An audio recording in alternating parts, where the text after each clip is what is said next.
আসসালামু আলাইকুম রহমতুল্লাহি ওয়া বারাকাতুহু।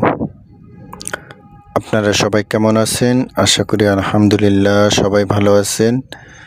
আমিও আপনাদের দোয়ায় আল্লাহর রহমতে ভালো আছি। আমি আজকে যে বিষয়টা নিয়ে আলোচনা করব সেটা হচ্ছে পরকীয়া স্বামীকে নিজের আনুগত্য করা বা নিজের স্বামীকে বা স্ত্রীকে নিজের আনুগত্য করা। আপনার এই আমলটা স্বামী এবং স্ত্রী উভয়ের ক্ষেত্রেই প্রযোজ্য। যে কারো প্রতি এই আমলটা আপনারা করতে পারবেন। একটা বিষয় হলো, বিবাহের পর যে স্বামী স্ত্রীর মধ্যে যে একটা মিল মহব্বত ভালোবাসা থাকে, সেটা কোনো কারণে পরকীয়ার জন্যই হোক, কোনো কারণে হোক, দেখা যাচ্ছে ভালোবাসাটা আর আগের মতো নয়। দেখা যাচ্ছে যে স্বামী স্ত্রীর প্রতি আর আগের মতো খুশি না, স্ত্রী স্বামীর প্রতি আগের মতো আর খুশি না। ঘরে আসলে দেখা যাচ্ছে যে ঠিকমতো কথা বলতেছে না, স্বামী স্ত্রীর সঙ্গে কথা বলতেছে না, স্ত্রী স্বামীর সঙ্গে কথা বলতেছে না, যে যার মতো জীবন অতিবাহিত করতেছে। আগে যে একটা ভালোবাসা ছিল সেটা আর ভালোবাসা তাদের মধ্যে নাই। এবং দেখা যাচ্ছে যে স্বামী বদমেজাজ হয়ে গেছে। এমনও আছে যে স্বামী খুব সাদামাদা, স্ত্রী দেখা যায় যে বদমেজাজি হয়ে গেছে, পরকীয়ায় লিপ্ত হয়ে গেছে। আবার অনেক পুরুষও দেখা যাচ্ছে যে স্বামী পরকীয়ায় লিপ্ত হয়ে গেছে, আপনি জানতেছেন কিন্তু তাকে নিয়ন্ত্রণ করতে পারতেছেন না, তাকে যে কোনো অবস্থাতে আপনার কাবু করতে পারতেছেন না। সবসময় ঝগড়া বিবাদ লাগেই আছে সংসারের মধ্যে। তো আজকের আমলটা আপনার জন্যে, যদি আপনার এই আমলটাটি করেন ইনশাল্লাহ সে অবশ্যই আগে যে এরকম আপনাদের স্বামী স্ত্রীর মধ্যে একটা সুসম্পর্ক ছিল, ইনশাল্লাহ সেই সুসম্পর্কের মধ্যে আবারও চলে আসবে।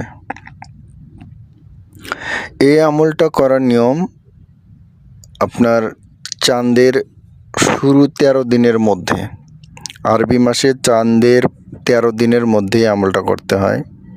এবং এই আমলটা আপনার শুক্রবারের দিন করলে বেশি ভালো। অন্যান্য দিনে করতে পারবেন, ধরা বাঁধা নিয়ম নাই। তো শুক্রবার যেহেতু একটা উত্তম দিন, শুক্রবারে করলে ভালো। আপনি যে কোনো ফজরের নামাজের পর, আসরের নামাজের, মাগরিবের নামাজের পরে আপনি বসে আমলটা করলেন।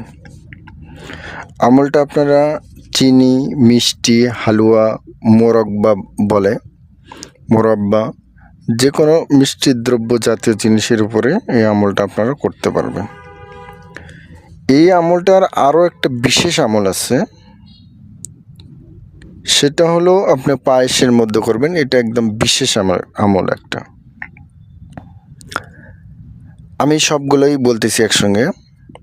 আপনার চিনি এবং মিষ্টির মধ্যে যদি হয়, আপনি 41 বার তেলাওয়াত করবেন, শুরু এবং শেষে 11 বার দুরূদ শরীফ তেলাওয়াত করবেন।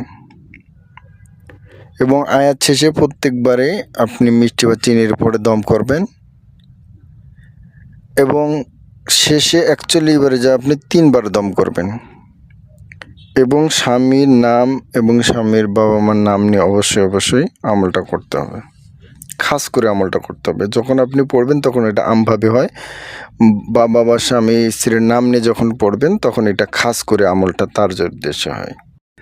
আর যদি আপনারা পায়েসে করতে চান, তখন আপনার চিনিটা পড়ে নেবেন, নিয়ে তারপরে আপনি পায়েস তৈরি করবেন। তৈরি করার সময় অবশ্যই আমলটা চলতে থাকবে। যতক্ষণ পায়েস পাক চলবে ততক্ষণ আপনি আরেকটা তেলাওয়াত করতেই থাকবেন, মনে মনে বা মুখে মুখে পড়তেই থাকবেন। পায়েস পাক করা শেষ হইলে আবারও পায়েসের উপরে আবারও 41 বার দম করবেন। এটা একটা বিশেষ আমল শুধু পায়েসের ক্ষেত্রে। এই পায়েসটা সবাই খাইতে পারবেন, যার নামে করা আছে, শুধু সে তার মহব্বতে বা অনুগত হবে, অন্য কারো কোনো সমস্যা হবে না। এটাতে বাসার সবাই খাইতে পারবে। তো আমি আপনাদেরকে আরেকটা বলতেছি, তার আগে একটা কথা বলি, যদি আপনার চ্যানেলটা সাবস্ক্রাইব না করে থাকেন প্লিজ চ্যানেলটা একটু সাবস্ক্রাইব করবেন। তো আরেকটা বলি, বিসমিল্লাহির রহমানির রহিম। إن أصحاب الجنة اليوم في شغور فاكهون هم وأزواجهم في ظلال على الأرائك متكئون لهم فيها فاكهة ولهم ما يدعون ইনশাল্লাহ আপনারা আমলটা অবশ্যই করবেন। আর কীরকম রেজাল্ট পাইছেন অবশ্যই আমার কমেন্ট বক্সে জানাবেন। সবাই ভালো থাকেন, সুস্থ থাকেন। আসসালামু আলাইকুম।